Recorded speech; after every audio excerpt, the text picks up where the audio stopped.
My name is Emily, I'm 27 years old. My husband John and I met at work, and we've been married for 2 years. We've always wanted children. And guess what? I found out today that I'm pregnant. I waited for John to come home, feeling so happy. Lately, John has been busy with work, coming home late, and even working on weekends. He returned home just before the date changed today. I heard the sound of the front door opening. John probably thinks I'm already asleep. I decided to surprise him. Boo! Whoa! Welcome home. Did I scare you? Sorry, haha. Emily, you're still awake. I thought you were asleep. It seemed John was quite surprised. I have amazing news today. That's why I waited for you to come home. I felt like a child again, eager to tell someone something after so long. Wait a minute. I just got home, you know? Can't you see I'm tired? I want to take a shower first. Oh, sorry. Yeah, go ahead and take a shower first. Lately, John gets grumpy easily, probably because of work fatigue. On his rare days off, he either sleeps all day or wakes up earlier than me to go for a drive alone, and stays out all day. We haven't really spent a proper weekend together recently. I've been feeling somewhat uneasy, but John also wanted children soon, so I was sure he would be happy to hear about my pregnancy. I spoke to John as he came out of the bathroom. I'm really sorry about earlier. I was just so excited about the good news, I got carried away. Well, it's okay now. But I want you to understand something, Emily. You're a housewife, right? I'm working. I want to relax when I'm at home. Yeah. I'm sorry. But, listen. There's something I really need to tell you today. I'm pregnant. I'm 6 weeks along. What? Pregnant? Are you serious? No way? No way? That's harsh, haha. It's true, I went to the doctor today. I've been feeling feverish lately, and my period is late.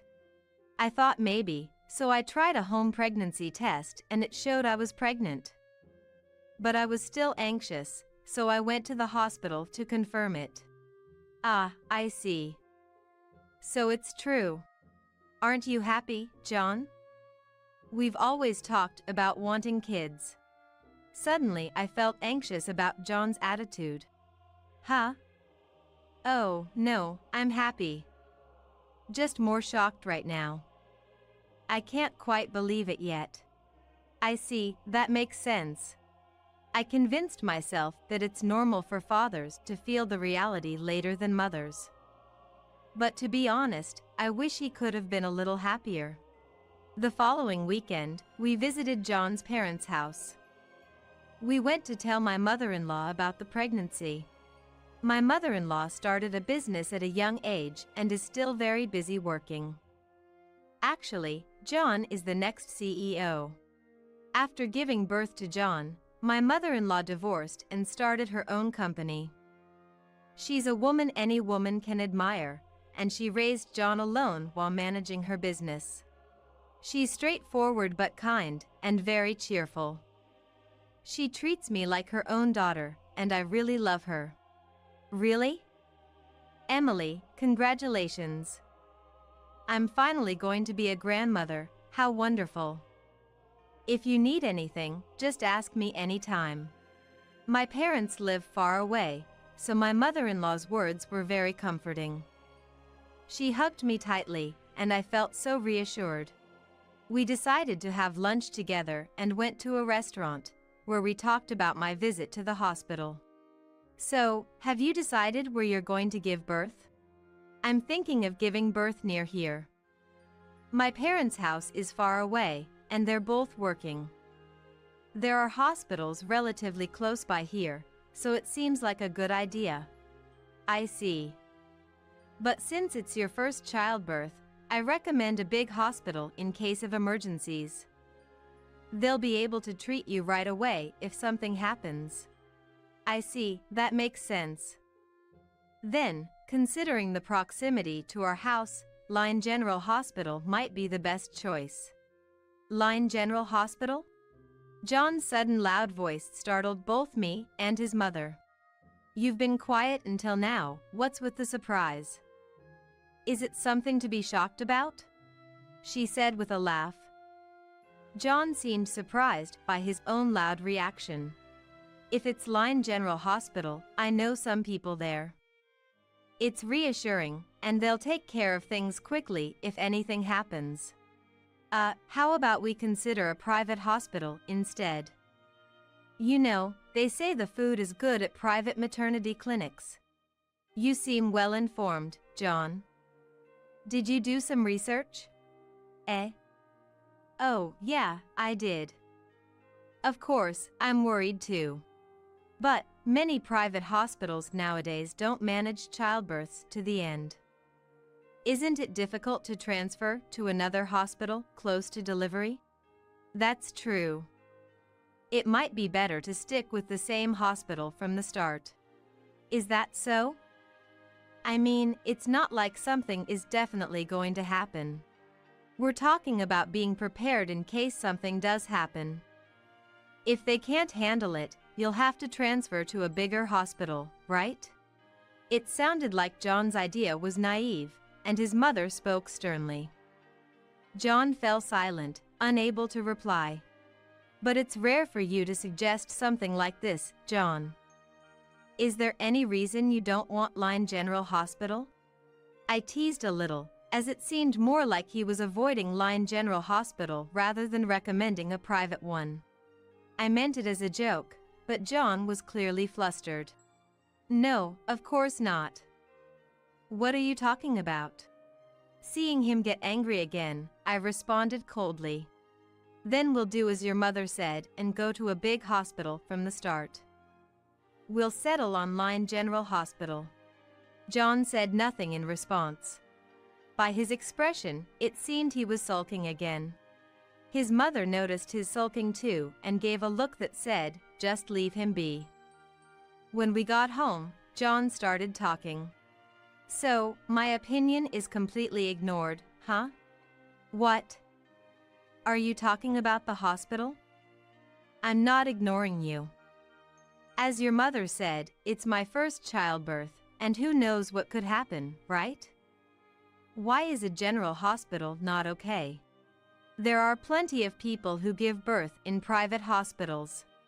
That may be true, but why do you dislike Line General Hospital so much? Is there really something wrong? I told you, there's nothing. How many times do I have to say it? I just want you to have good food. General hospitals have plain meals, right? Look, the food isn't really that important, is it? And why do you know so much about the food at private hospitals or that general hospitals have plain meals? Did you know this all along? What's this? What are you suspecting? Can't I research hospitals? I'm not saying that. I'm the father, and yet you only listen to your mother's opinion. It's my child too, you know? I didn't understand why he was being so stubborn at that time. But thinking he might sulk forever, I said, all right. I'll look for a private hospital close to home. Really? Great. That settles the first thing. Huh? First thing? What are you talking about? Nothing. Let me know when you've decided on the hospital. I wanted to retort, aren't you going to help me search, but I kept quiet. Eventually, I found a maternity clinic near our home and started going there. As morning sickness became more severe, there were days when I couldn't get up due to nausea and drowsiness. Then, John started keeping carbonated drinks and sparkling water at home for me. And that wasn't all. Since the hospital's weight management was strict, he also ordered low-calorie, easy-to-make foods in bulk. Honestly, I didn't think he could be so considerate, so I felt like I discovered a new side of John after getting pregnant. I was happy, feeling that he really cared about our unborn child. When I was 8 months pregnant and my belly had grown significantly, we decided to go shopping for baby clothes on John's day off. It was time to start preparing in earnest for the baby's arrival. "John, let's go buy baby clothes today. We need to check what's missing and be ready for the baby's arrival at any time." Right. But didn't we just do that recently? Didn't you say we got everything last time? I was puzzled. I had gone with his mother, but John had never come with us. And it wasn't recently either. That was a long time ago. We're still missing a lot. But we just went to Line Store recently, right? We bought a lot then, remember? We bought so many pink clothes because the baby's a girl, haha. I was carrying all the stuff, I can't forget that, haha. Hearing this, I was speechless. Our baby was known to be a boy. Buying a bunch of pink clothes didn't make sense. As I was speechless, John turned to me. "Girl? Pink clothes? We talked about having a boy, right? Whose child are you talking about?" Realizing his mistake after my words, John started making excuses in a panic. Wait. What did I say? You said a girl. That we bought a lot of pink clothes? I shouted, almost crying. Hey, don't get too worked up. It was just a mistake. A mistake? You said you were carrying the stuff. How could you mistake that? Who did you go with? I mean, it was just a slip of the tongue. Might as well say it now. After a moment of thought, John continued. Actually, there's a girl at work who's pregnant right now.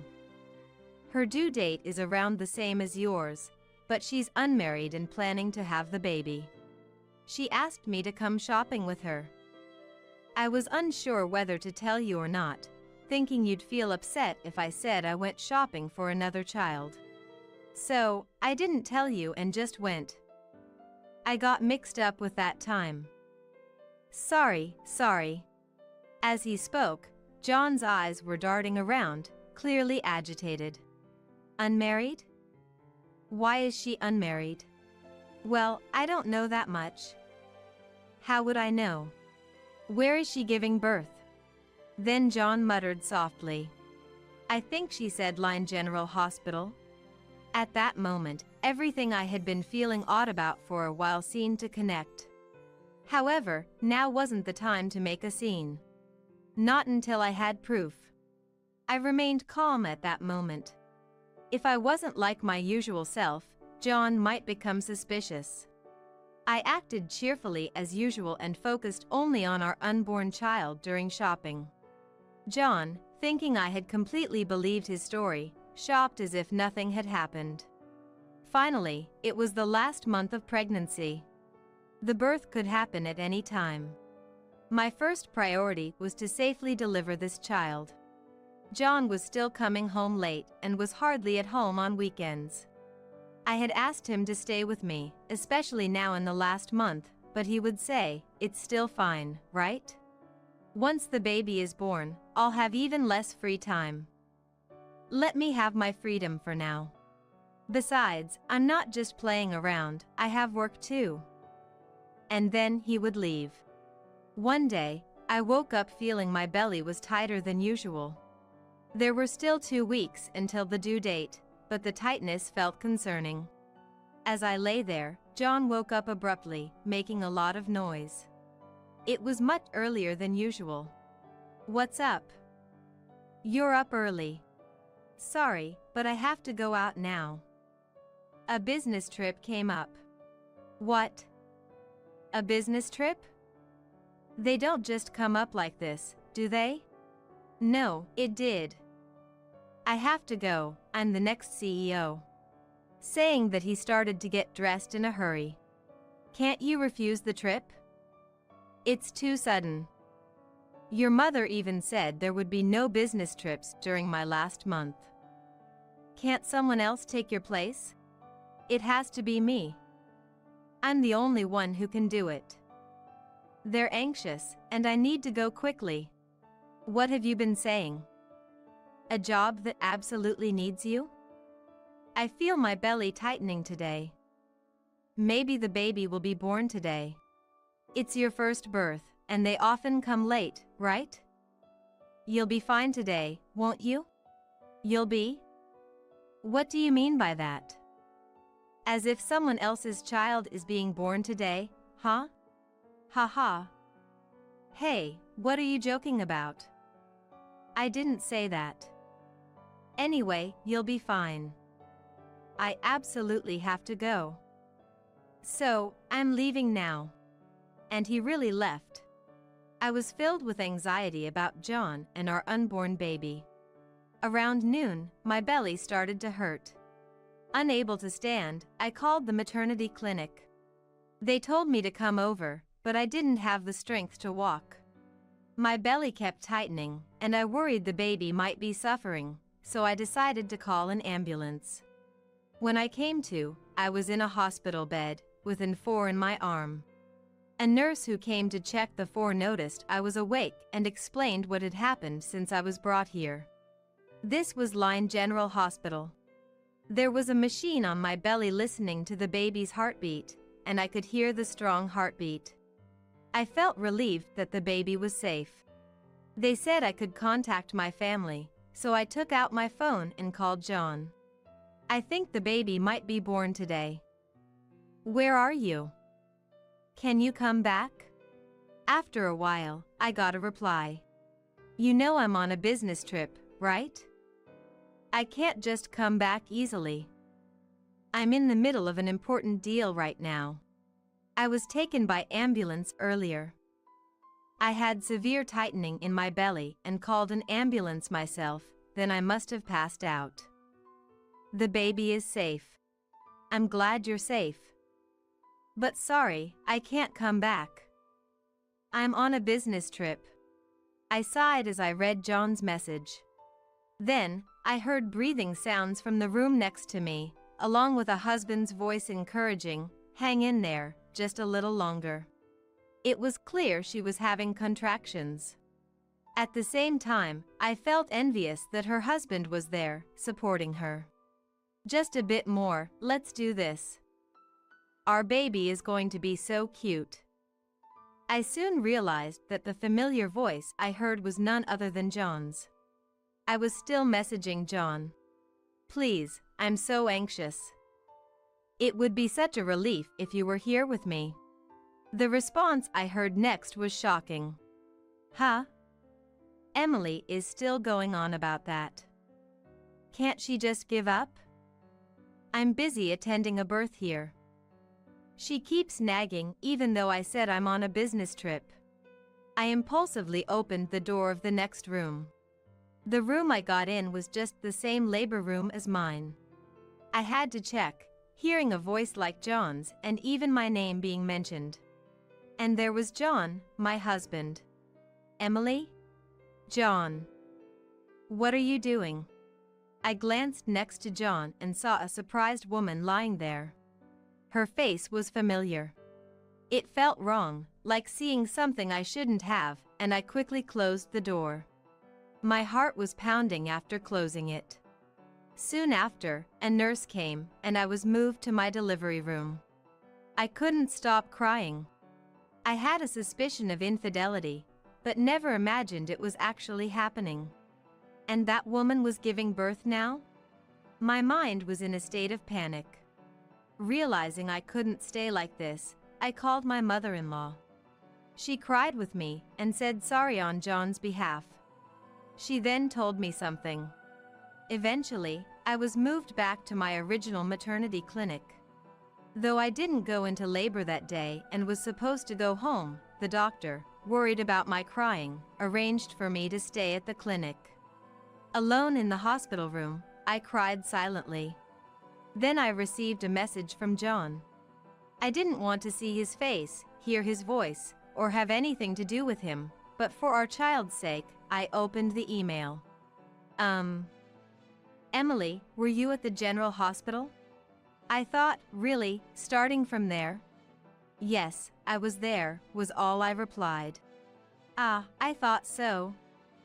That was you. Is something wrong? Did you go into labor? When I passed by the room again, you weren't there.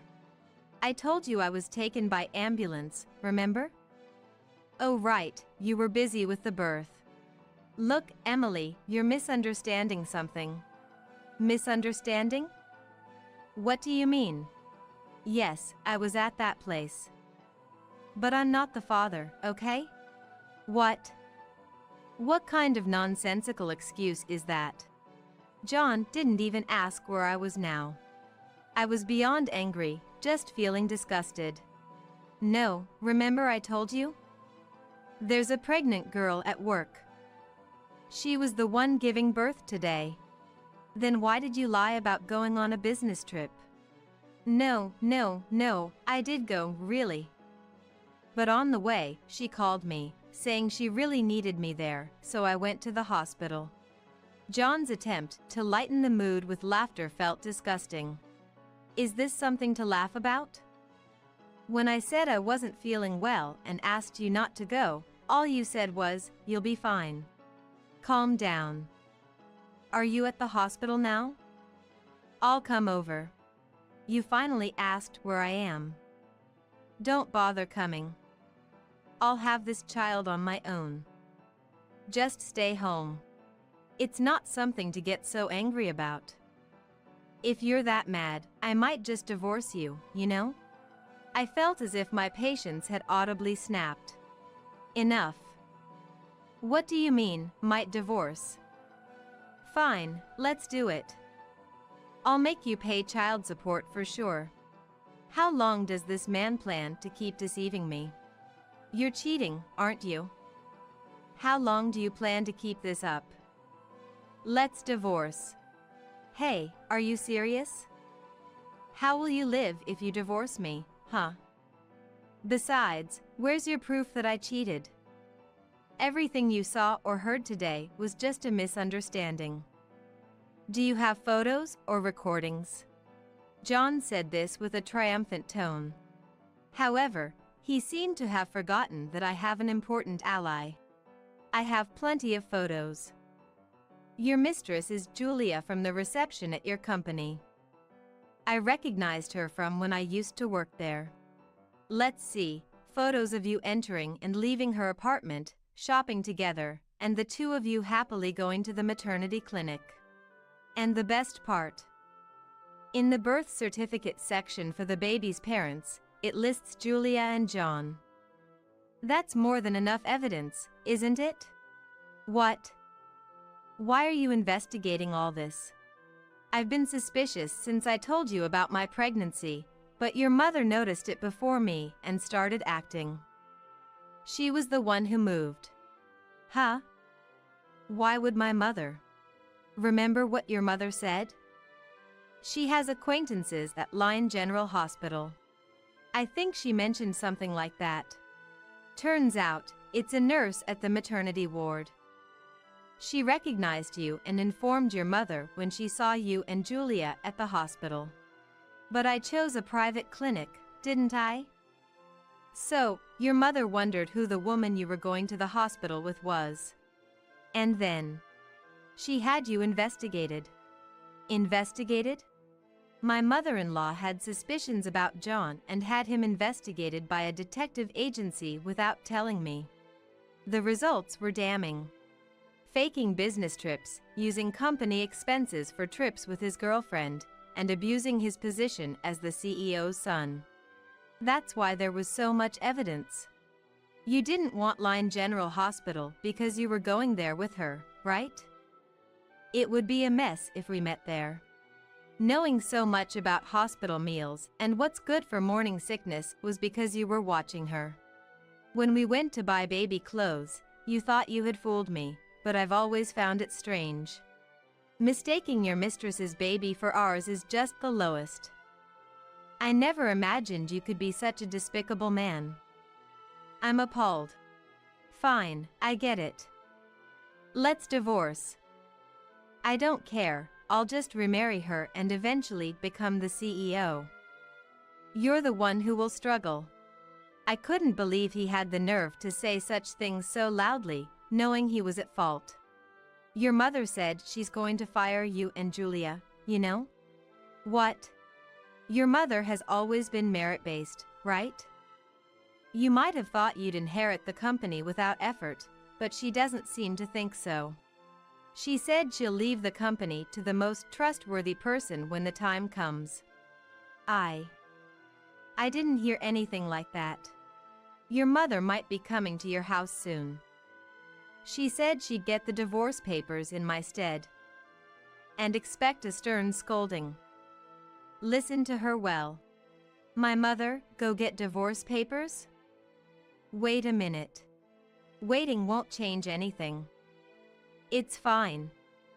Marry Julia and take responsibility, she has your child. And I'll make sure to get my due from you. Wait. If I can't become CEO, what am I supposed to do? I truly love you, Emily.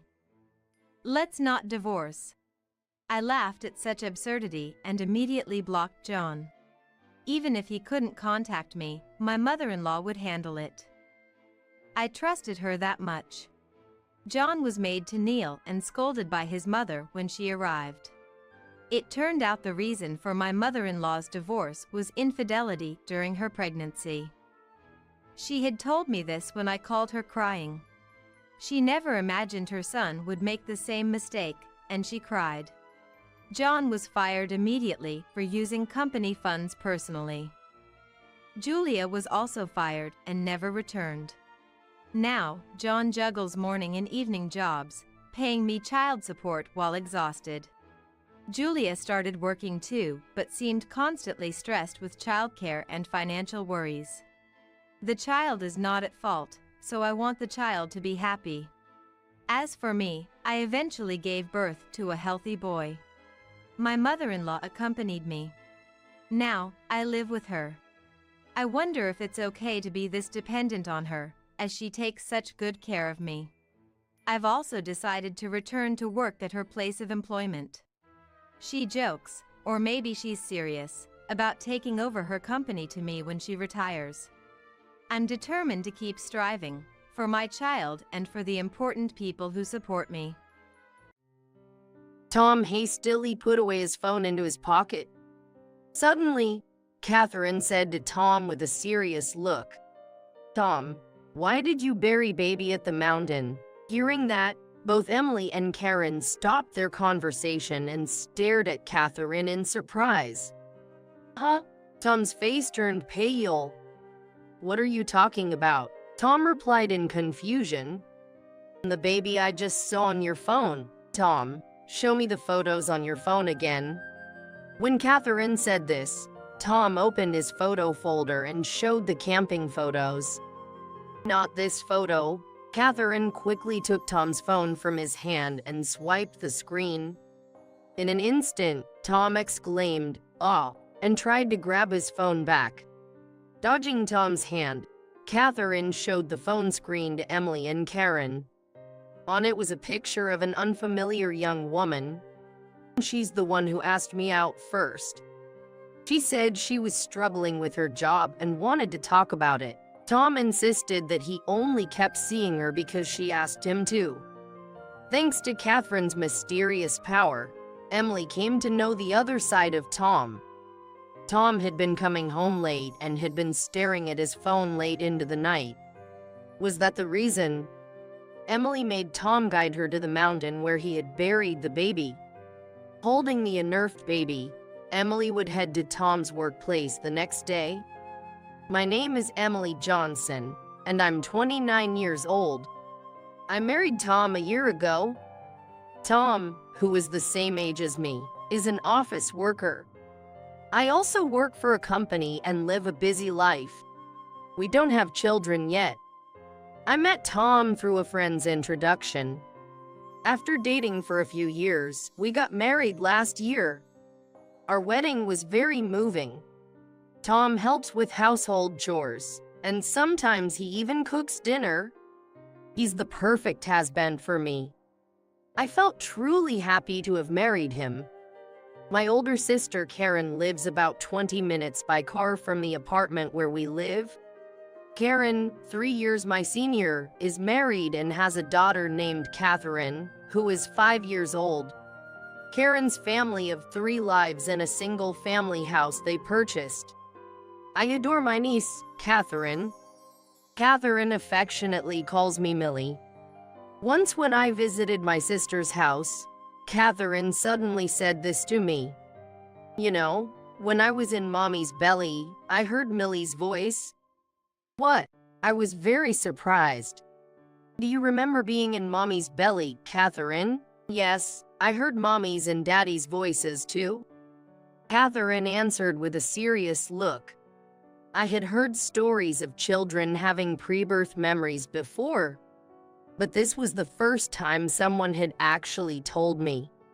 When I told this to Karen, she said, yes, sometimes Catherine mentions things she remembers from when she was in my belly. I was impressed.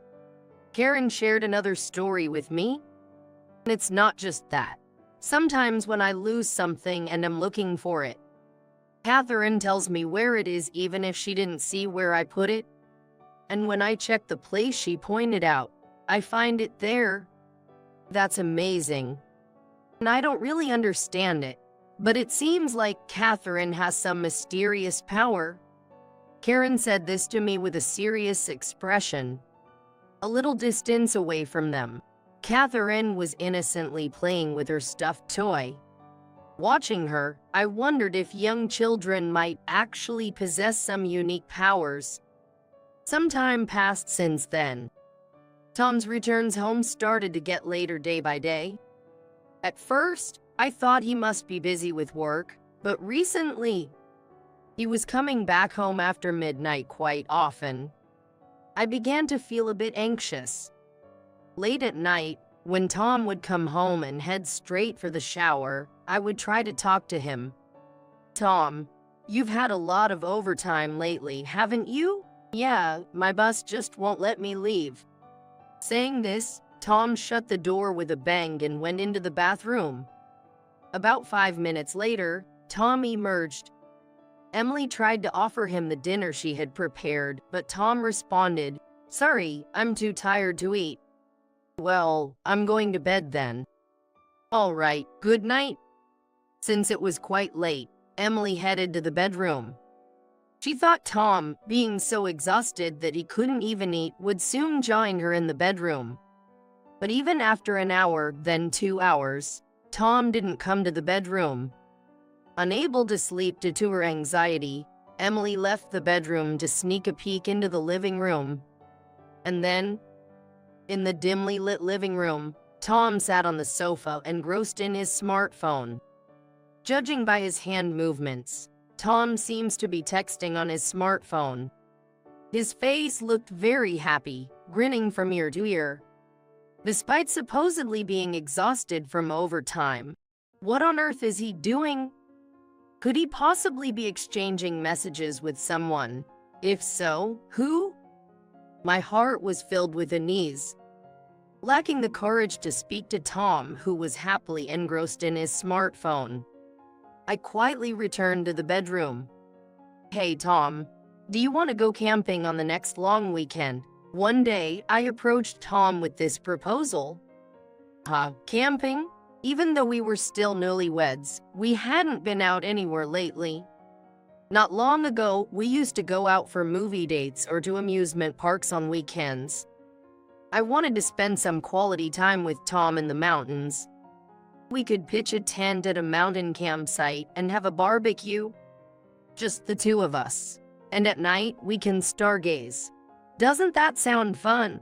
Well, maybe. Tom didn't seem very enthusiastic, but I really wanted to go. I was sure that once we got there, Tom would enjoy himself. Okay, fine, but what about the car? Our car is small and won't hold much. Being reminded of this by Tom, I decided to ask Karen for advice. One day, I visited Karen's house alone, and I asked her if we could borrow her car. "You can borrow our car. If you want, you can use our 10 as well." Karen generously offered me help. Karen's car was a large van, perfect for carrying baggage, and it's suited for mountain roads. "Thank you so much, Karen. It was a great help. Take this time to relax and enjoy, just the two of you." As Karen and I were chatting, Catherine overheard us and said, "Are you guys going camping? I want to go too." "That would be nice. Maybe next time we can go together." Eventually, the day before the camping trip arrived, I borrowed Karen's car and drove home. The next day, Tom and I set out on a 3-day, 2-night camping trip. Breathing in the fresh mountain air, I felt both physically and mentally refreshed. Tom seemed to smile more than usual, and he appeared to enjoy himself. I was glad we came to the mountains, even if it meant dragging him out. While chatting with Tom, I felt deeply content. However, in the middle of the night, Tom, who was sleeping beside me, gently got up and started using his smartphone again. I pretended to be asleep. For about 2 hours, Tom was engrossed in his smartphone. He seemed to be messaging someone. The same thing happened the second night. On the third day, we returned home from the campsite. It was around 4 p.m. "When did you say we needed to return this car?" Karen said it'd be fine if we returned it tomorrow. As I responded, Tom's spirits suddenly lifted. "In that case, can I use the car to go out for a bit now? Now, we've just come back from camping."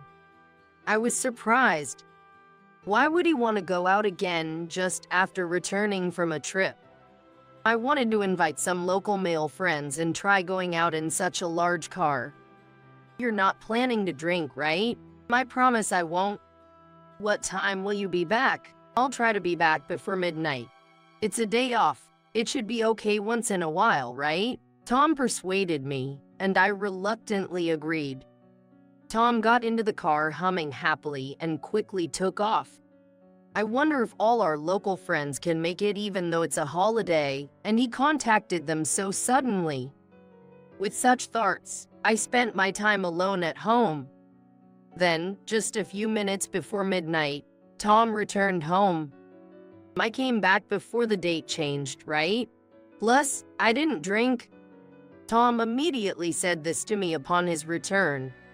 Then, he quickly took out his smartphone and started looking at it.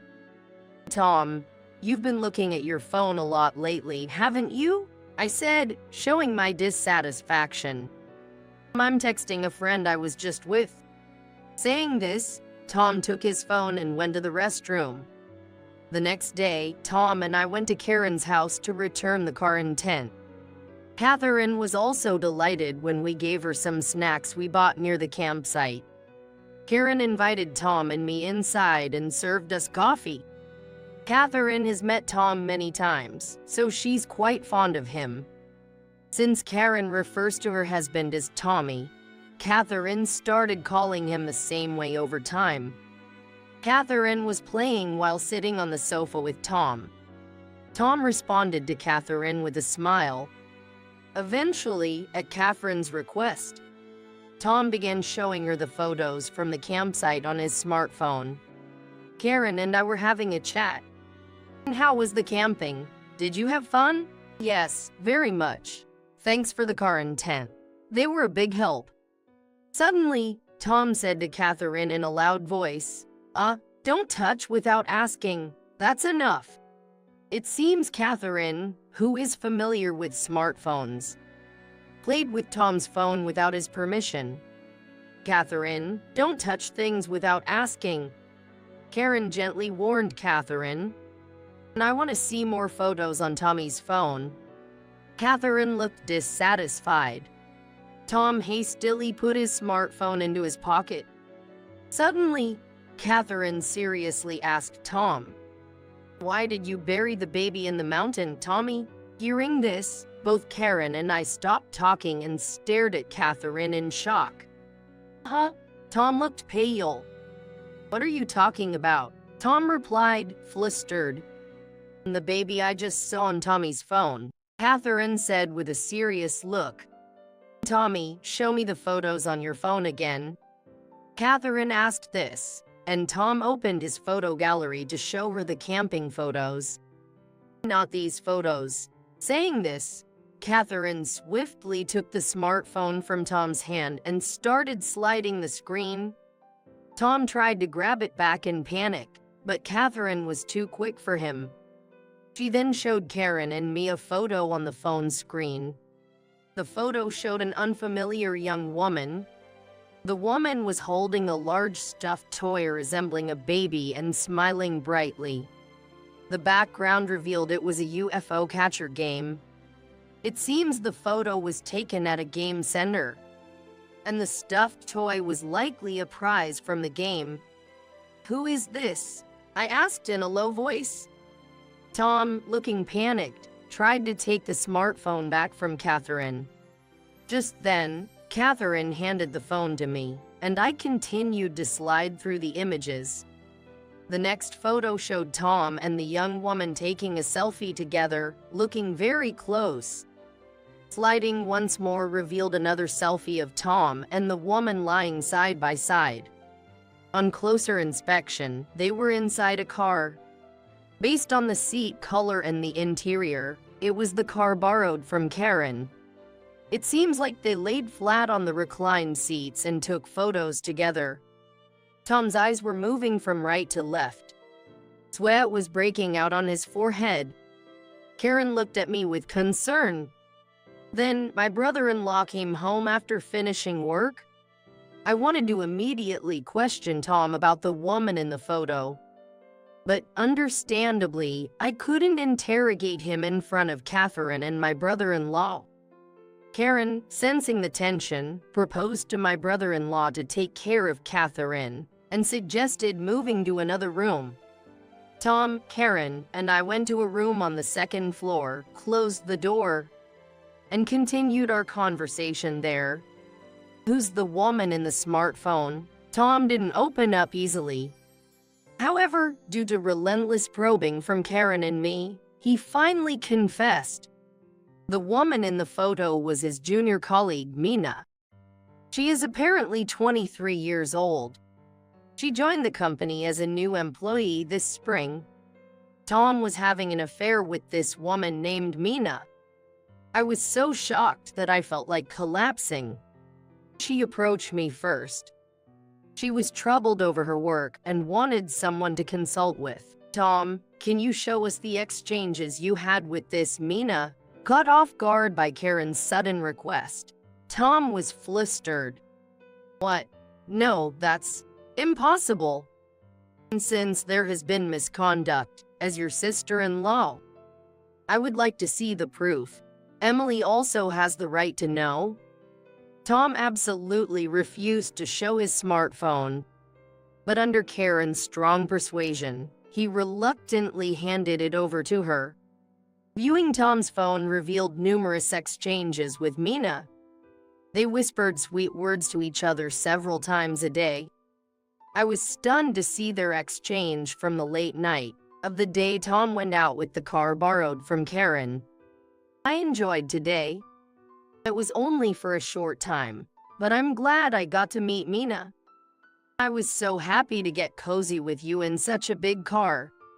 Me too. I lied just to sneak out of the house today. Speaking of which, was it sad to bury the baby's stuffed toy in the mountain? It's a wait till the day we can get married, right? Let's dig it out together then. It's like a time capsule. Tom, when can you divorce your wife? I'll try to make it happen soon. If we get married, you will bear my child, won't you, Mina? Yes, I believe in you and will wait. I was frozen in shock after reading this exchange. What is this? Tom was sweating profusely and looking uncomfortable. Tom, tell us the details. Tom, feeling cornered, began to confess in detail. He started going out for meals with Mina when she said she had some concerns. Claiming it was late, Tom drove her home. Since Mina lived with her parents, she couldn't invite him in. So they parked near a park and talked into the night. Eventually, they became romantically involved. The times Tom claimed to be working late were actually spent dating Mina. On the day they returned from the camping trip, Tom, wanting to go on a drive with Mina, lied to me and met her. They enjoyed the drive and stopped at an amusement arcade at some point. Mina pestered, and Tom got a large baby plushie from a claw machine. We are like a married couple with a baby. While holding the stuffed animal, Mina rejoiced. It seems they made a promise together saying, "Let's bury this stuffed animal in the mountain like a time capsule until the day we can become a real married couple. If we can marry, let's come back here to remember today and dig it out."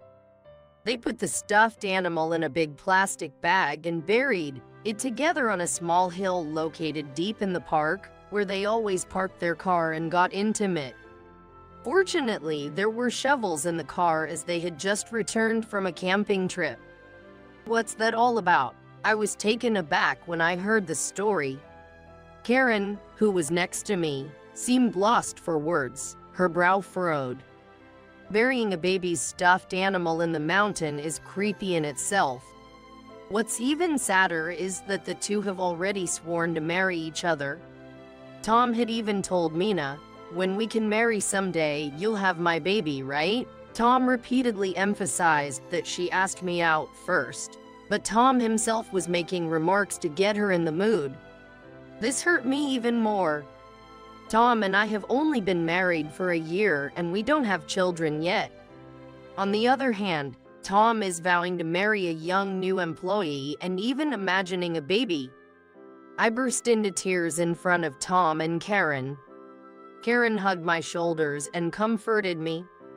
Tom just looked awkward and flustered. But it's strange.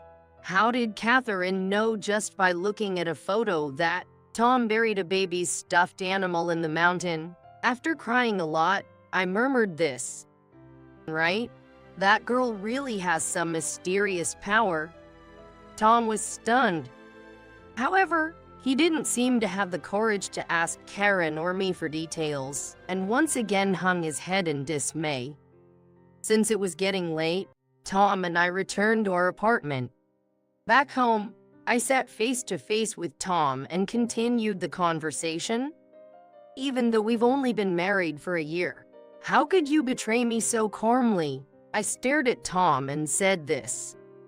"I'm sorry, but honestly, if she hadn't invited me, I never would have thought of doing such a thing." "How dare you say that? You got excited by a young woman inviting you, didn't you?" I lashed out at Tom, who was making excuses even now. "Tom, you're terrible, but that woman Mina is also out of her mind. She knows you're married." "Well, she's been having a tough time at work and was struggling." I was exasperated by Tom's comment, which seemed to defend Mina. "So because she looked troubled, as her senior, you decided to console her in the car and get intimate?" "I've been worried too. Lately, you come home late, and you're always on your phone until the wee hours." I pretended to be asleep, but I knew you were constantly texting someone on your phone. I raised my voice and said this to Tom. Tom looked down and fell silent once again. "First of all, I will inform my parents as well as Tom's parents about this." Upon saying this, Tom began to panic. "You're going to tell our parents?" "Of course. At the very least, my sister already knows. How can we keep something like this a secret?"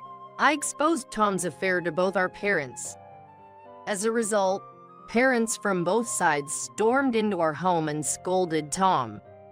"How could you cheat after just a year of marriage? Emily must feel so hurt. What about the vows you took at our wedding? You promised tearfully that you would make my daughter happy, but you betrayed her so easily." My parents berated Tom with great vigor. And more than that, Tom's parents were furious too. Tom, I never thought you could be such a foolish son. You are a disgrace to the Johnson family, that's right. We will never let you come back to our house. More than that, I feel so sorry for Emily, your newlyweds. I'm truly sorry, Emily. As parents, we are deeply ashamed. We have a complete failure of a son. Tom's parents looked deeply regrettable. Hey, what are you spacing out for? Tom, you must ask for forgiveness. Tom was forcefully made to kneel down in front of me by his father. I'm truly sorry. Enraged his parents, Tom said this to me with tears streaming down his face. Despite having a wonderful wife like Emily, you're so pathetic. Tom, we are cutting ties with you. Understood? After being scolded heavily by both parents, Tom was exhausted and just sat down. Tom, let's get a divorce. I said it decisively. Meh, it's only right. You want to marry Mina and have a baby, right? I'll gladly divorce someone like you. I yelled at Tom. Wait, Emily. Yes, I texted Mina about marrying her and having kids. But that wasn't my true feeling. I just said what I thought would please her in the heat of that moment. The one I truly love is you, Emily. Tom said this as if pleading with me. Hearing what you just said, I hate you even more now. Meh. When I said this coldly, Tom looked bewildered. He should have known that such words wouldn't convince me. I can't trust you anymore. Let's divorce. I told Tom. Please reconsider. I really didn't intend to marry Mina. She was just a fling. Tom betrayed me and now he's here, putting on a futile show. I then said to Tom, could you show me where you buried the stuffed animal? Huh? The long weekend ended and it was Tom's day to go to work. Although I was also supposed to work, I took a day off after informing the company. Excuse me.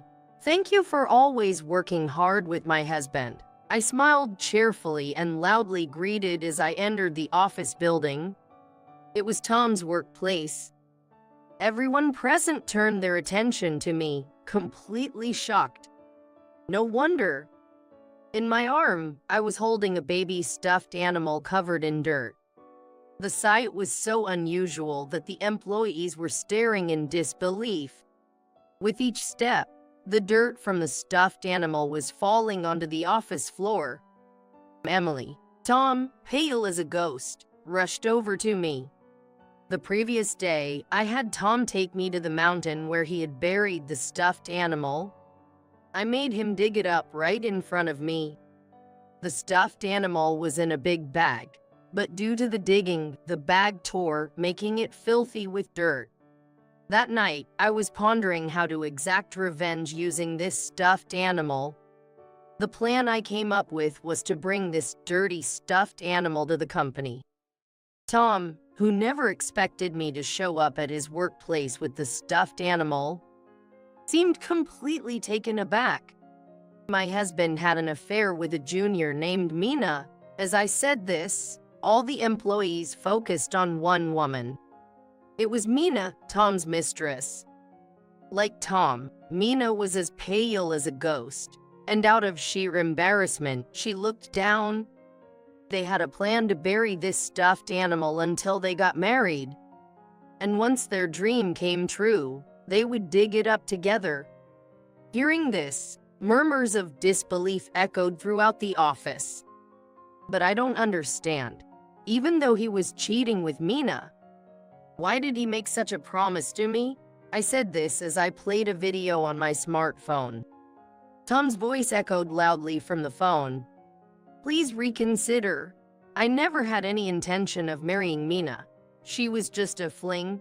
The video ended and Mina, who had been looking down, lifted her face. Her expression changed drastically. Just a fling, Tom? What do you mean by that? No, it's not like that. I mean, Tom was flustered, unable to find the right words between Mina and me. You said you wanted to divorce your wife and marry me, right? You asked me to have your baby, didn't you? Mina shouted at Tom in fury. The employees were once again taken by surprise, and they all started buzzing. Here you go. I handed the dirty stuffed animal to Mina. I then presented Tom with divorce papers. We're getting a divorce? Do the procedure right now, you awful man. Intimidated by my determination, Tom silently received the divorce application forms. Everyone, sorry for the disturbance. I have finished my business here, so I'll be leaving now. I gave them a wink and then said to both Tom and Mina, I wish you both all the best. And so I left Tom's office, brushing the dirt off my clothes as I walked away. Tom and Mina both confessed to their bosses about their affair after being questioned in detail at their respective sections. It seems that they were both fired immediately as their superiors were concerned about tarnishing the company's image. Mina was very angry when he referred to her relationship as just a fling. Consumed by her anger, she transformed from a timid new employee into a woman driven by madness. After I divorced and moved out, Mina forcefully moved into the apartment, and the two of them started living together. Tom was threatened by Mina, who told him, You never know what I might do. He had no choice but to do as she said. After being fired, Tom tried to find another job, but Mina forbade him from talking to other women. Tom was growing tired of Mina, but due to her unpredictable behavior, he reluctantly obeyed her. Tom ended up working at a construction site where only men worked, exhausting himself daily with unfamiliar physical labor. Mina took away Tom's freedom, and it seems she constantly checks his smartphone, keeping a close watch on him. She probably feared that another woman would take Tom away from her, just as she had done. Tom struggled financially, burdened not only by the apartment rent and living expenses but also by the spousal support I demanded from him. Mina, who didn't seem to have any savings because she was a new employee, juggled various part-time jobs, but she kept getting fired and hopped from one job to another. The lawyer who helped me with the divorce met Tom. He learned about Tom and Mina's miserable life and reported it to me. After the divorce, I returned to live at my parents' house. It was within commuting distance from my job, so I continued working as usual. Living at my parents' house provided me with more opportunities to meet not only my parents but also Karen and Catherine. Emily, you've been through a lot. You're still young. I'm sure you'll find someone better. I hope so. But thanks to Catherine's mysterious powers, I was able to break up with that terrible man early. I truly feel that way. Breaking up with such a man was a silver lining amidst all the misfortune. I felt grateful to Catherine, who seemed to have some mystical power as if she were my benefactor. I hope that someday I can meet a sincere man, get married, and raise children. For that future, I am working hard now to save money. With these thoughts, I live each day with a positive outlook. You're not even a woman if you're infertile. What? That's right. An infertile wife like you is just useless. You have no value at all, haha. Let's get divorced. And you owe me $20,000 in damages. Make sure you pay it, okay? Haha. As we approach divorce, my husband completely looks down on me. He seems unaware of a certain secret of mine, and his attitude is quite arrogant. Fine, let's get divorced, I say spiritedly, handing over the divorce papers I had prepared. Oh, perfect timing. This is the first time I've felt in sync with you since we got married. Haha. Yes, I'm also surprised how well we're syncing up for the first time, I reply calmly. My husband seems unfazed by my demeanor, humming happily, probably planning to be with his mistress. However, I'm overjoyed to finally be divorcing this abusive man. My husband, who works part-time, thinks I can't do anything without his earnings. But he panics and calls me repeatedly for help as soon as he discovers my secret.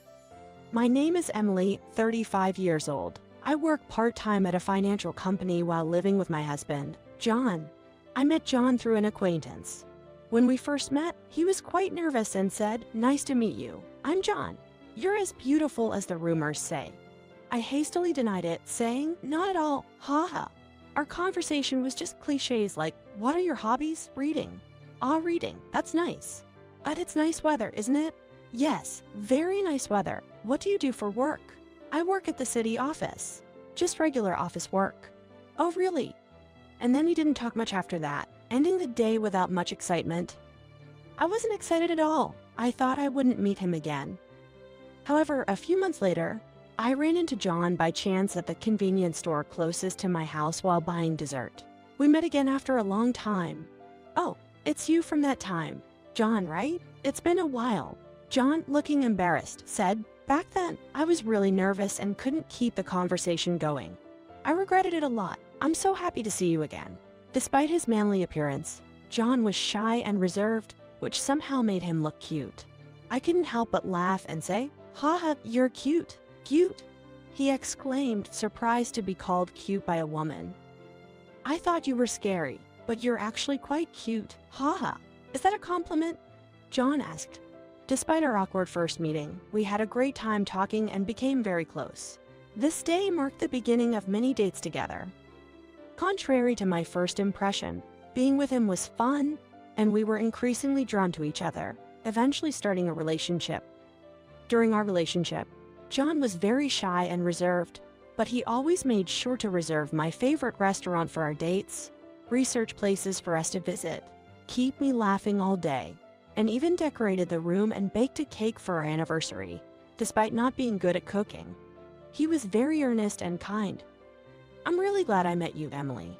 Your smile is the cutest, and it makes me happy every day. Thank you for everything," John would say, showering me with sweet words, completely smitten with me. I was also head over heels for John, who treated me so well and was incredibly kind. Every word he said made me very happy.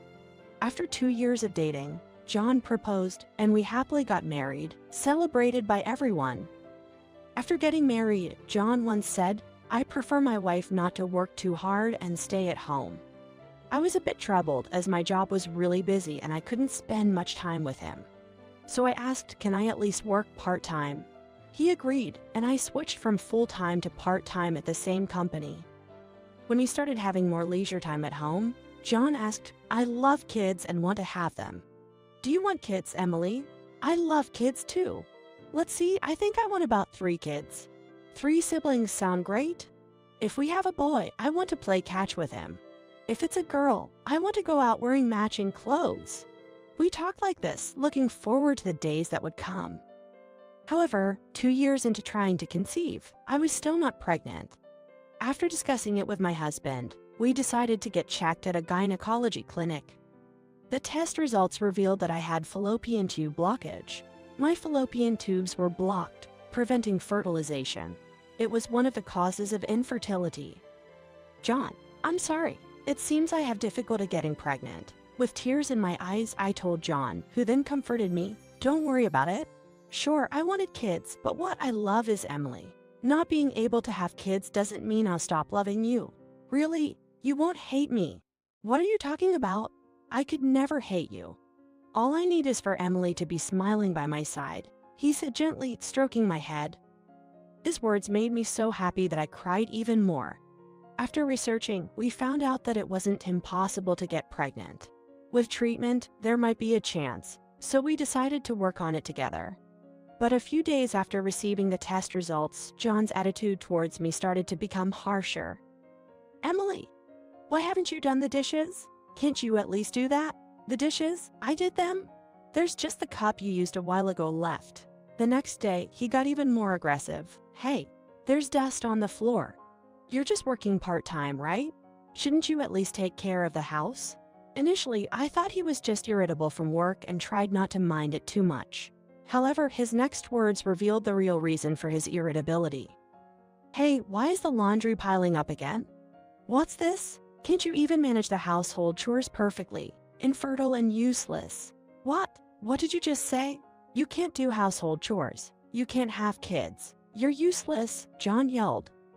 That's awful. How can you say something like that? The doctor said that with treatment, I could get pregnant. I tried to hold back my tears and argued, but he replied, it's pointless. Treatment will be a waste. Besides, how are you going to pay for the treatment with your part-time job earnings? Huh? Ha ha. Even though there was a possibility with treatment, I couldn't say anything back. He's the one who told me to work. He said it was enough for him if I was just smiling. I felt so frustrated and tears started flowing. His verbal abuse only escalated from there. One day, he threw my food in front of me, yelling, "Hey, infertile woman, this food is bland." When I retorted, "I haven't changed the seasoning," he shouted back, "Shut up. Don't talk back to me." Another day, he laughed at me, saying, "This shirt is still wrinkled. Can't you see? I guess an infertile part-timer like you wouldn't understand, haha. And from today, you'll sleep in a different room. There's no point sleeping with an infertile woman like you." His words and actions became unbearable. However, I couldn't forget the kind John and endured the pain and sadness. As I was enduring these tough days, before I knew it, I had turned 35. After turning 35, the chances of getting pregnant apparently dropped significantly. I was waiting for John to come home to ask him again about trying infertility treatment, but he didn't return even after his usual time. Around midnight, when John finally returned, I said, "You're late. I wanted to talk to you." To which he replied, "Now, I'm so tired and busy, and you can even consider that." My courage was crushed, and I just said, "Sorry, maybe some other time." And so I never got to have that conversation. I kept waiting for a day when John would come home early to talk to him, but his returns became later and later every day.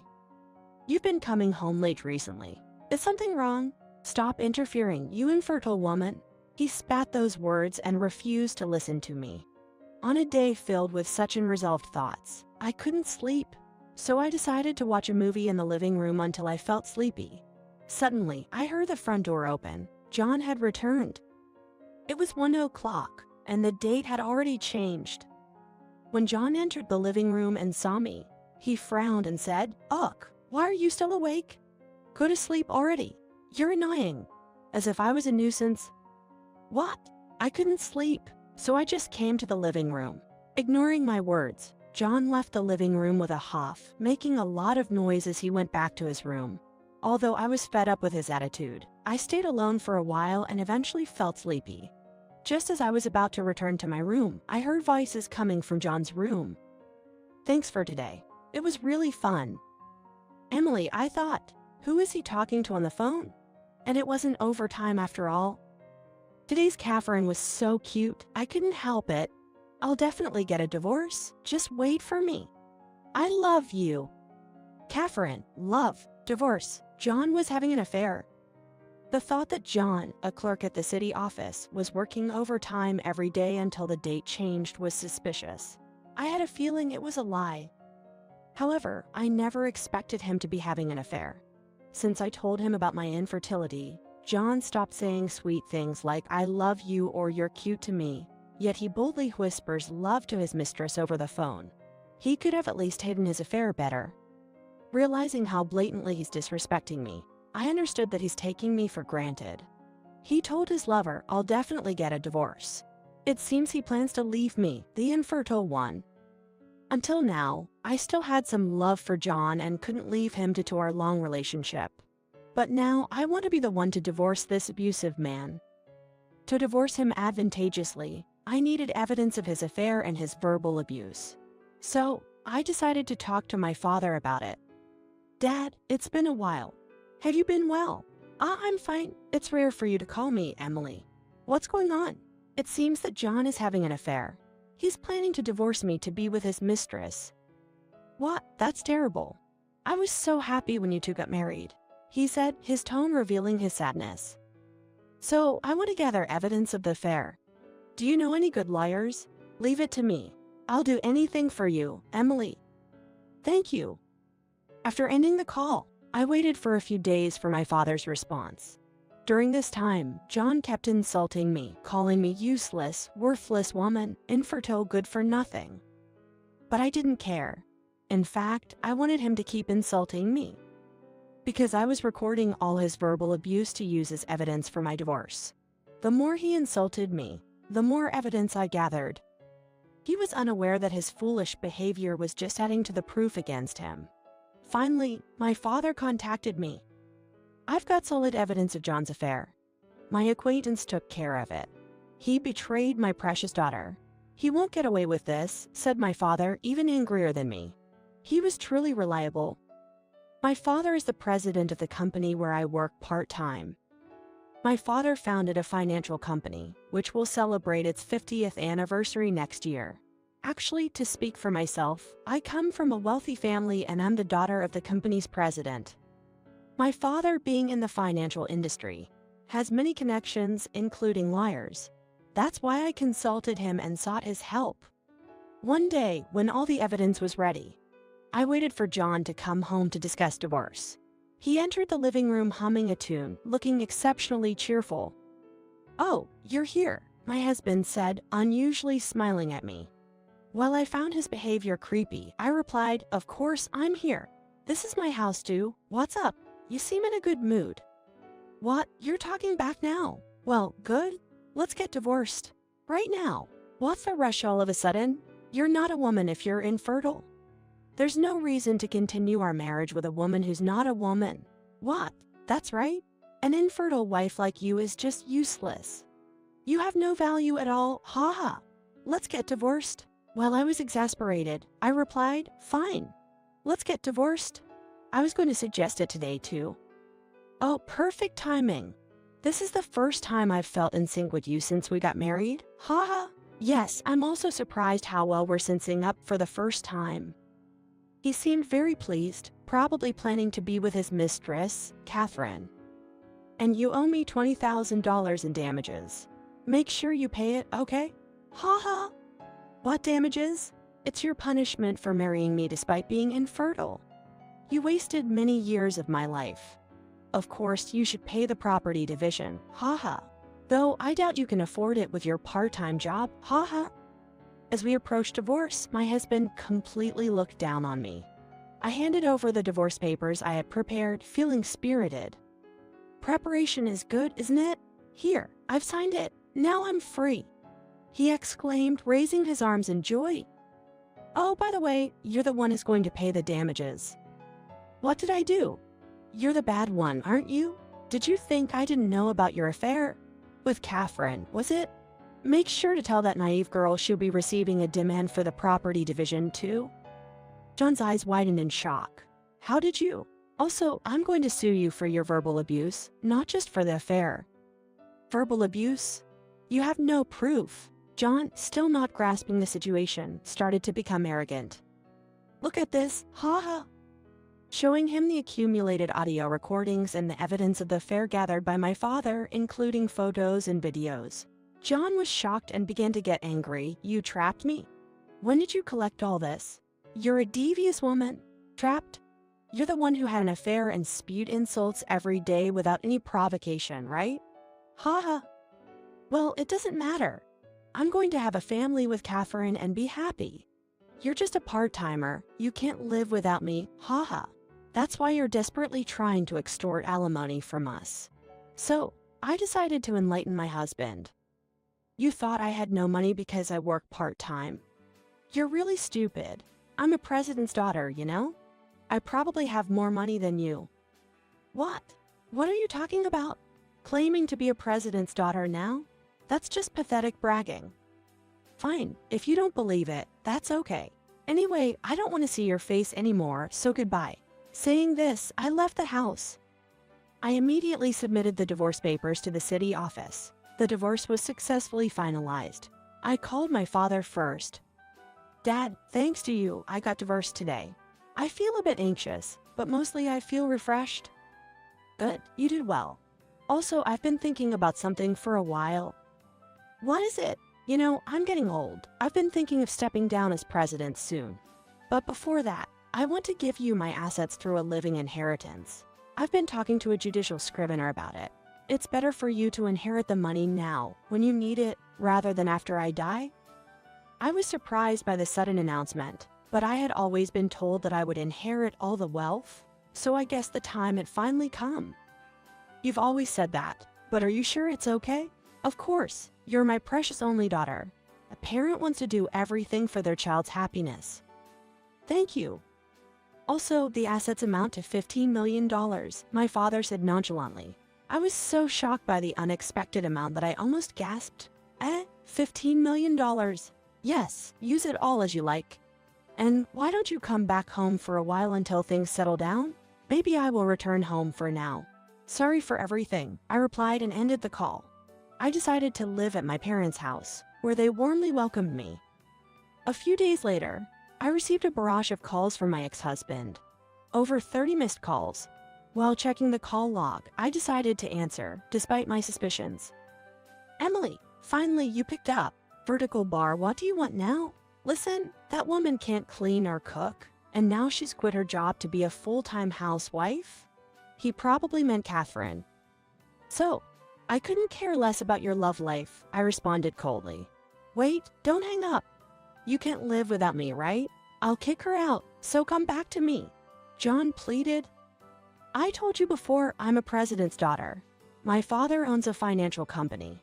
Recently, he gave me a living inheritance. It's $15 million. You never cared, so you wouldn't know what my father does or even imagine it. Ha ha. What's this about $15 million? That can't be true. I never heard anything like that when we were married." Indeed, I had never properly told John that my father was a company president and that I was his daughter. Because of our family's wealth, I often attracted men who were only after money when I talked about my father's job. Until I married John, I had been deceived by many men who were after my family's money, so I had always hidden the fact that my father was a president and we were wealthy. Even after getting married, since my parents lived abroad for a long time, John rarely met them and never knew about the company.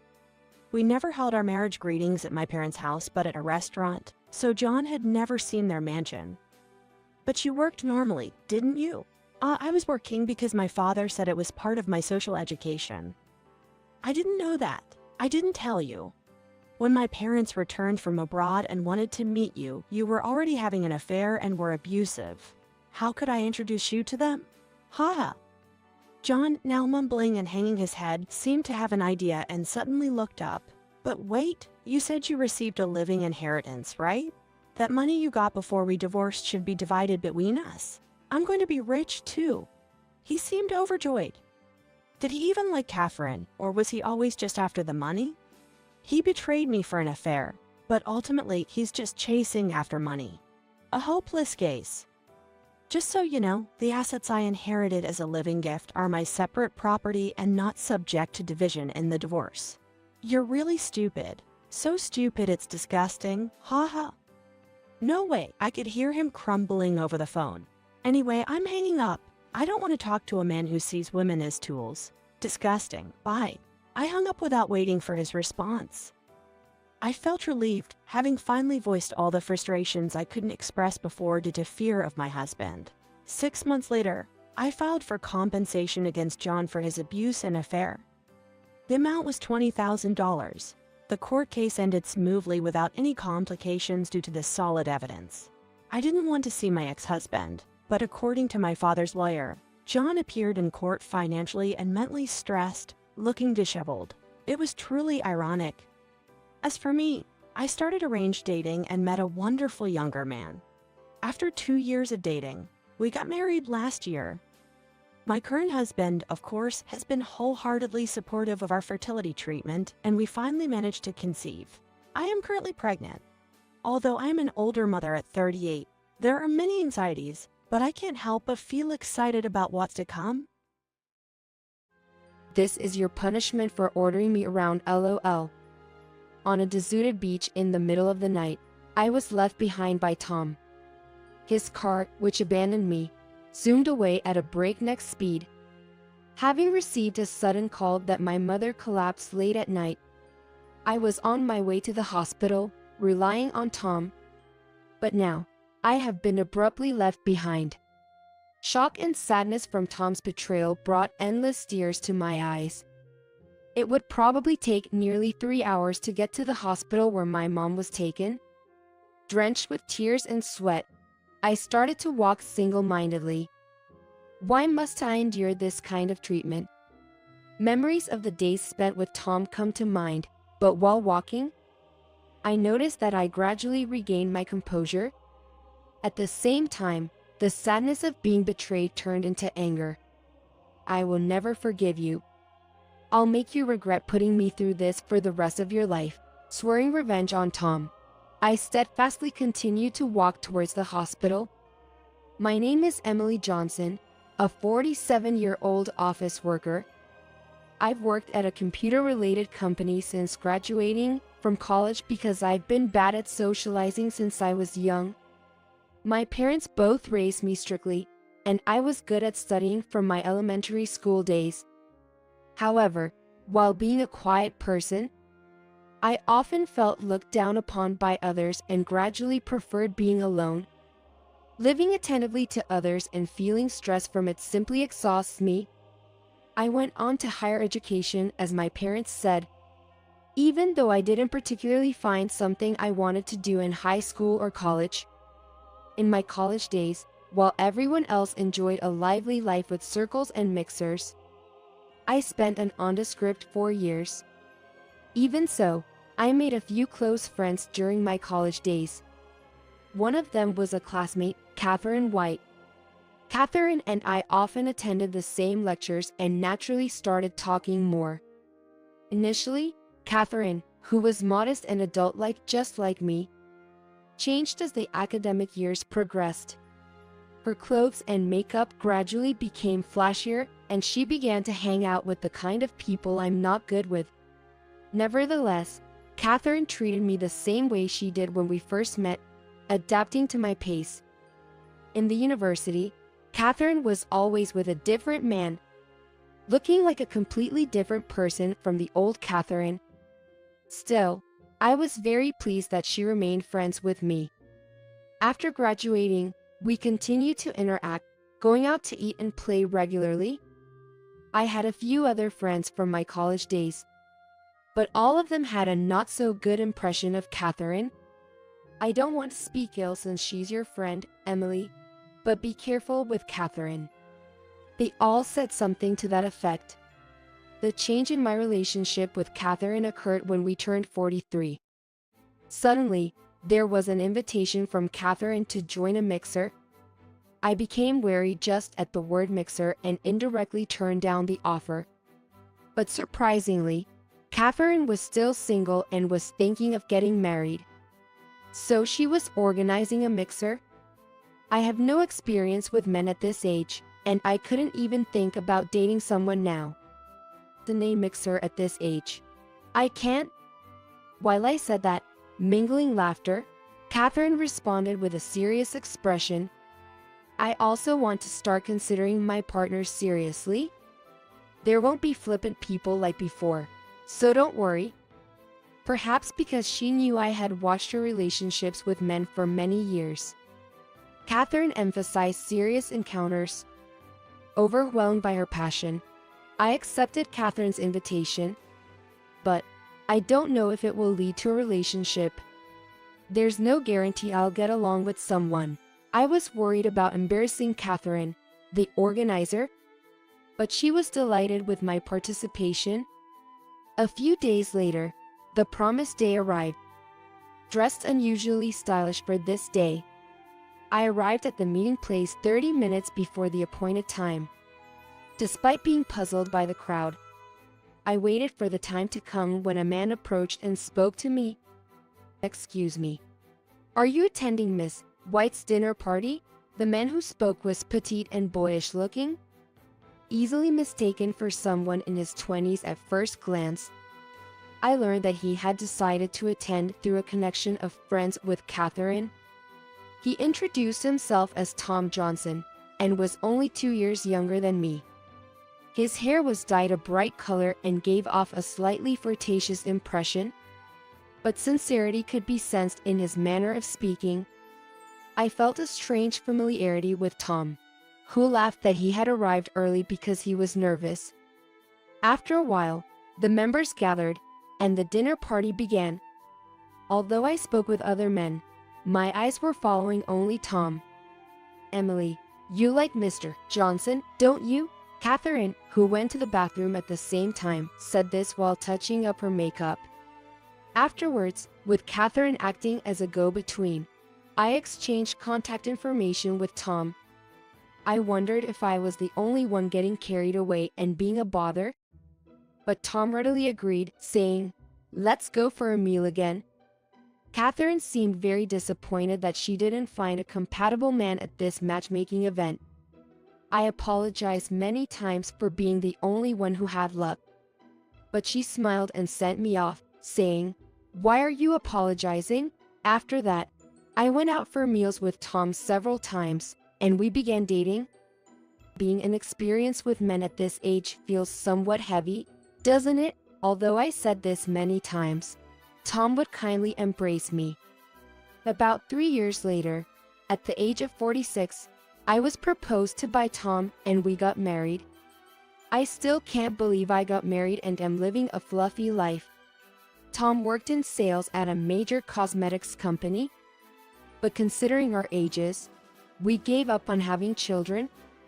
I continued to work and supported Tom's life while working. However, about half a year after starting our married life, changes began to appear in Tom's behavior. The once kind Tom began to verbally abuse me. "And you're so damn annoying. Why do I have to be considerate to you?"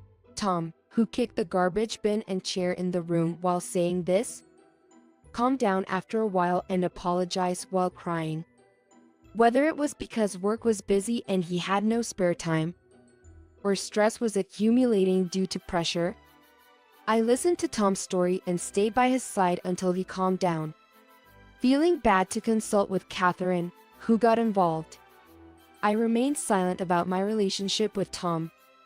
Tom's behavior escalates, taking advantage of my kindness and silence.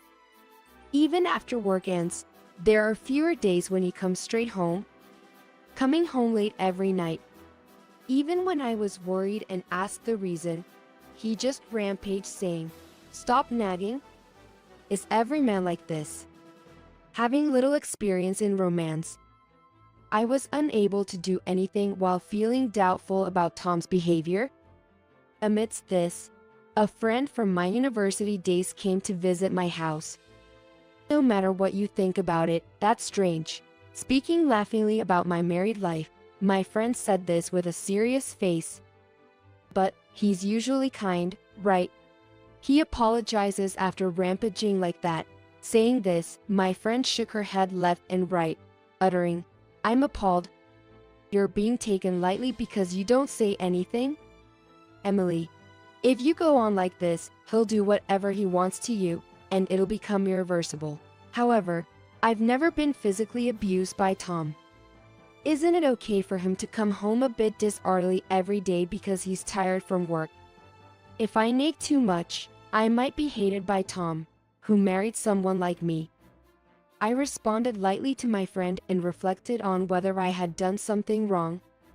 A few days later, I bravely decided to talk to Catherine about my married life with him. Tom's late returns, his rampages and harsh words when he's in a bad mood. That's quite common with men. He's probably saying those things because he's jealous of you, Emily. The answer from Catherine was just as I expected. Everyone has some troubles in their marriage. I want to make life as pleasant as possible for Tom, who chose someone like me. It's just a matter of me being a bit patient. Grateful to Catherine, who listens even to such worries. I once again resolved to do my best as a good wife. Life with Tom remained the same, but following Catherine's advice, I played the part of a good wife with even more patience than before. It was a late Saturday night. That day both Tom and I were off, and Tom had gone to play pachinko in the morning and returned in the late afternoon. He seemed to have lost spectacularly as usual, and I sensed his bad mood the moment he opened the door to the house. I concentrated all my nerves to interact with Tom in a way that would not irritate him and avoid doing anything that might upset him. Nevertheless, Tom, who scolded me heavily for things like the timing of dinner being late or the bath being too lukewarm, went to sleep late at night. Now that the rampaging Tom had calmed down, I finally managed to relax. I started watching a drama I had been looking forward to on online streaming, being careful not to make any noise so as not to wake Tom up. But I must have been very tired. Before I knew it, I had fallen asleep on the sofa. The next time I regained consciousness was when my smartphone, set to manners mode, made a loud noise on the desk. Oh no, if Tom wakes up first, I'll get scolded again. In a fluster, I grabbed the smartphone on the desk and checked the screen, but it was past midnight. Although the smartphone was not vibrating because of an alarm, because of an incoming call, while my head was still groggy and not fully awake, the name displayed on the screen snapped me to attention. Dad, my heart fluttered at the characters reading father displayed on the screen. A call in the middle of the night like this. Surely something must have happened. Convinced of bad news, I answer the call. Emily, is that you? Just now?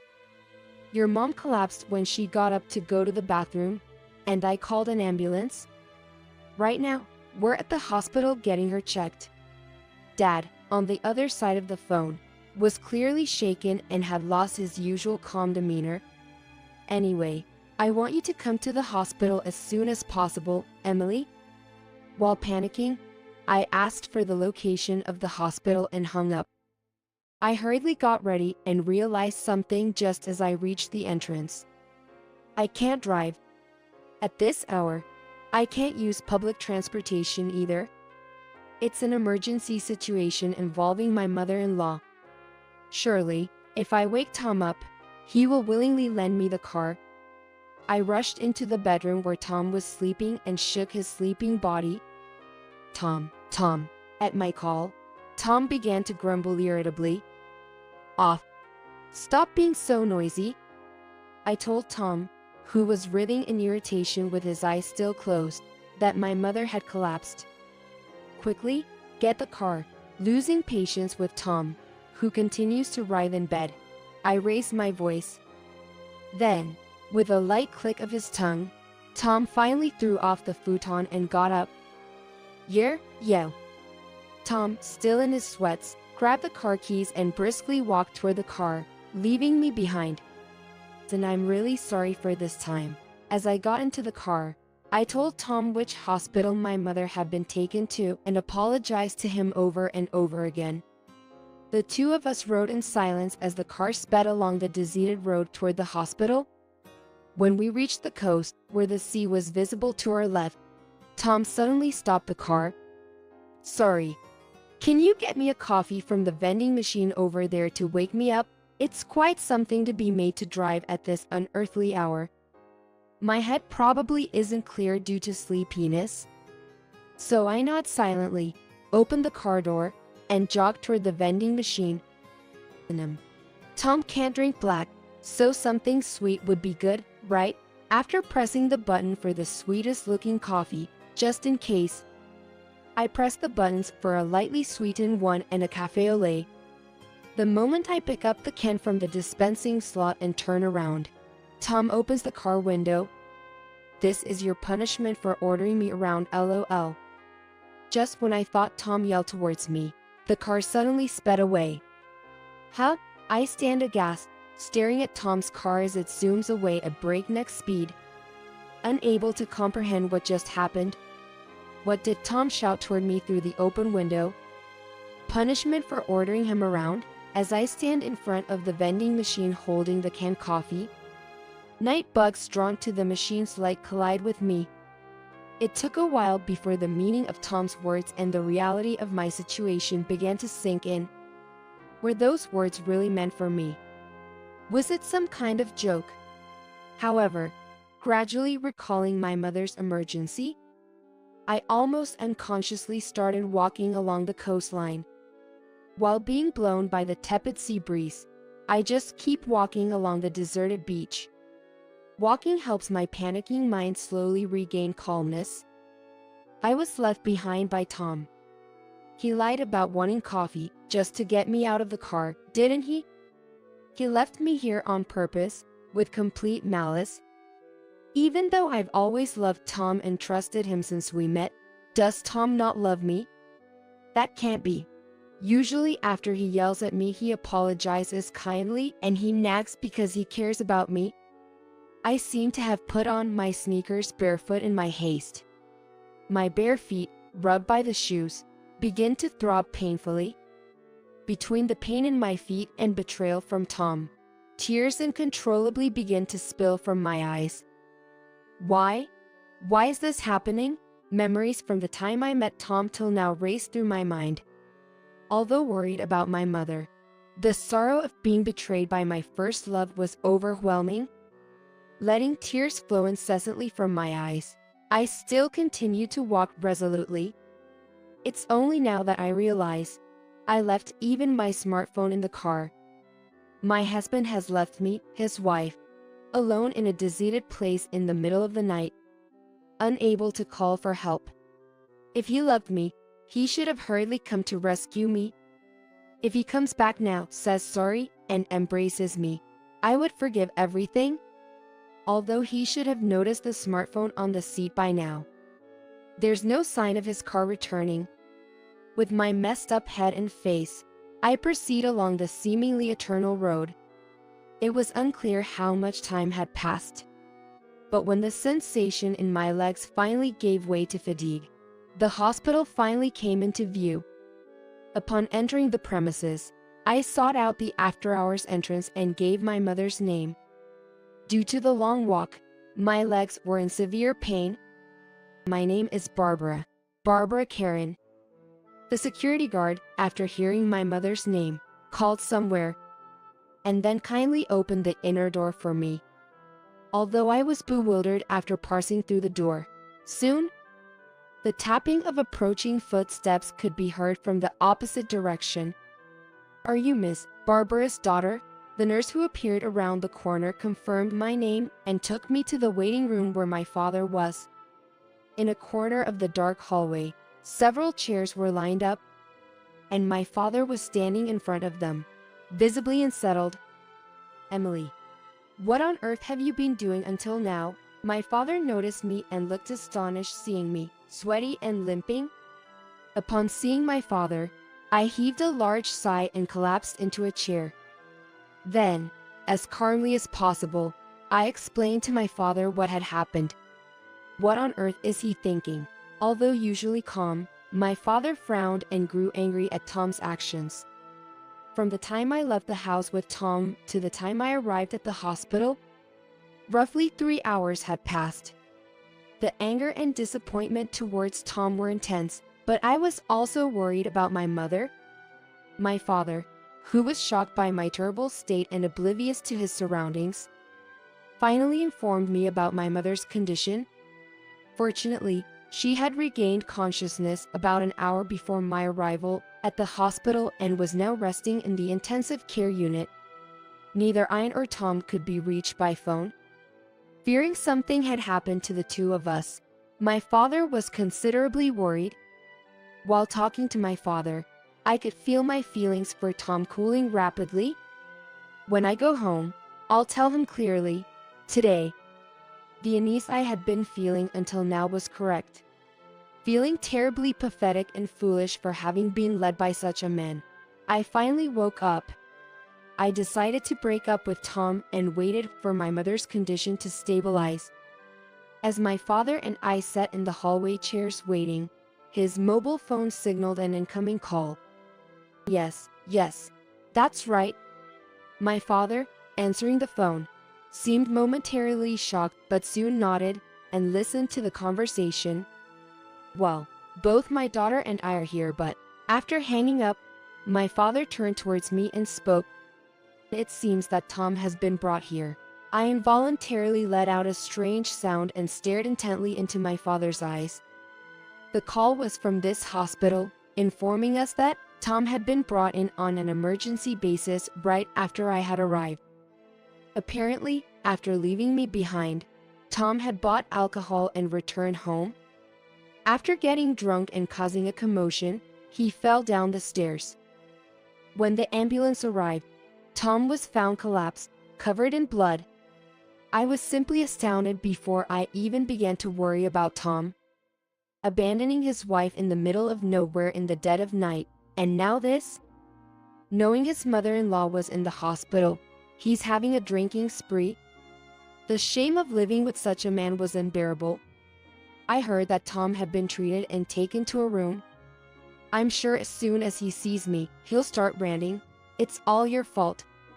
Although I used to love him so much, now all I can think of are his faults. I'm embarrassed to be known as the wife of such a man at the hospital. I trudged to the reception desk, asked for Tom's room number, and visited him alone. On the bed, Tom was lying down, wrapped in bandages around his head and body. Seeing me enter the room, he glared angrily and began to speak. It was obvious he was using me as a vent for his stress, in contrast to his pitiful appearance. "Where have you been? Here I am in this condition. Ultimately, it's all because of you. Let's break up." "What?" I finally woken up. "Did you always think everything would go your way? Whenever you're in a bad mood, you throw tantrums like a child, crying and looking down at the immobilized Tom." I lashed out at him, letting out all the pent-up feelings I had been holding back. "And you've probably been cheating too, haven't you? I'm ashamed I married such a pathetic man. Truly ashamed." As I unintentionally raised my voice, clear fear began to appear in Tom's eyes. "Tom." At that moment, a woman suddenly rushed into the room. I turned to see Catherine standing there. Catherine. In that instant, I realized everything. Tom and Catherine had been having an affair. Thinking back, when I confided in Catherine, she would often say things like men are like that, trying to force me into accepting the situation. Now, I can't help but laugh. Catherine's eyes widened in shock as she frantically denied the allegations. "Catherine, don't you realize you're being deceived by such a pathetic man? You're truly pitiable." I glared at the two of them and started walking towards the entrance of the room. "Goodbye. But don't think this is the end of it." I paused and turned back with a smirk. The next day, although my mother was recovering well, she decided to stay in the hospital for a while as a precaution. Seeing my mother's face, I was relieved and immediately returned home and began packing my belongings. Tom was unable to move yet and was forced to stay in the hospital for a while. I was betrayed by my husband and friend at the same time, but my mind was filled with thoughts of how to make them suffer. Suddenly, I decided to open the door to the study, which Tom had told me not to enter. He must have let his guard down, thinking I was an obedient wife and wouldn't dare disobey his orders. On the desk in the study, there was a photo sticker of Catherine. Hugging him tightly, was carelessly placed. Really, it's all just pathetic. I captured them with my smartphone camera and left the house we had lived in together. After returning home and putting away my luggage, I headed to a law firm introduced to me by a friend, based on their reputation in dealing with marital disputes. When I explained everything that had happened and showed the photo sticker of Tom and Catherine, the lawyer smiled contentedly. "There is more than enough material here. The two of them will regret this for the rest of their lives." Although I felt a bit frightened by my own calmness, I moved forward, thinking of it as retribution for what had been done to me. The next day, early in the morning, I received a call from Tom. "What the hell did you do?" "I get fired from my company." I could visualize Tom, crying and screaming on the other end of the phone. In reality, I had called Tom's company the day before, pretending to be a good wife. "You might have heard from my husband, but it's utterly embarrassing. He got drunk, caused a scene, and fell down the stairs." Huh? No, it wasn't a traffic accident. Indeed, Tom had falsely reported to his company that he was hospitalized due to a traffic accident. Knowing this, I deliberately played dumb when contacting his company. When they realized it was a false report and started asking questions, which I had anticipated, I meticulously explained everything, disclosing that he left me stranded in the middle of the night and was having an affair. Just as I planned, Tom, who had been conducting business as the face of the company, was fired. Perhaps they thought it was only a matter of time before a man who commits such vile acts in his daily life would bring harm to the company. Furthermore, to add insult to injury, a claim for compensation was presented to Tom. Catherine also received notice, and the two of them had to pay a substantial amount in damages. When they were told that the carelessly abandoned photo sticker had become evidence, Catherine relentlessly blamed and scolded Tom. Although they had been blinded by momentary desire and loved each other, in the end, their relationship was nothing more than that. Assigning blame to one another does not solve the problem. The two of them quickly broke up in a big fight and lost everything. Tom not only lost his job but also had to sell his house. It seems that Catherine's bad reputation spread quickly, and she also lost her job. Although she apologized several times through tears, of course, such things cannot be accepted. I intend to have them reflect on the consequences of betraying others for a lifetime. Having officially finalized my divorce with Tom, I was once again single. Life, which had continued for several years, returned to the quiet daily routine of before. As if it had all been a lie, I took a considerable amount in damages from the two of them and took a break for a while. Also taking care of my mother. In such situations, people might go on a heart-healing journey, right? Having returned to my parents' home, I thought about such things while reflecting on the frenetic events of these past few weeks.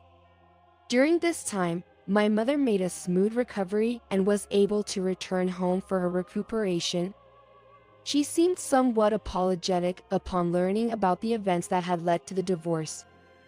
I wonder if it's my fault that all of this happened, I responded with a smile, denying her self-blame.